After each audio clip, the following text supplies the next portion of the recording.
Hello and welcome. I'm going to be answering WAEC 2020 Biology Objective Past Question 30. So we have this table showing some organisms and their number in two habitats, habitats W and habitat Y.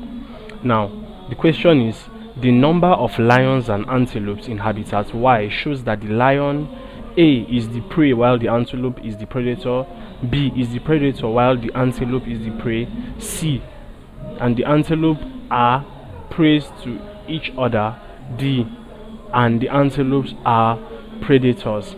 Now let's take a look at the number of lions and antelopes in both or in the habitat Y.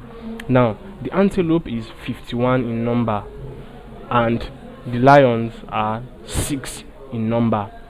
Now for the prey predator relationship, for the purpose of ecological balance, the preys are usually more than the predators. Now this is, like I said, for the sake of ecological balance, because if you do not have the preys more than the predators, if you have more predators than preys, the predators will outnumber the preys and eventually those preys will no longer exist in that particular habitat. So for the purpose of ecological balance, you usually have more preys than predators.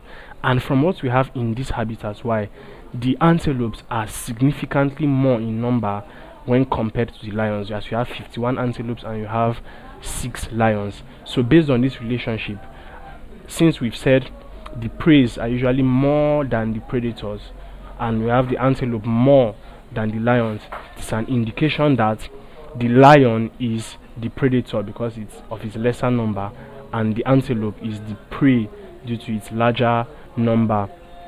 So option B, the lion is the predator while the antelope is the prey, is the correct answer to this question. Thank you, and please subscribe to this channel for more videos and for more past questions and answers.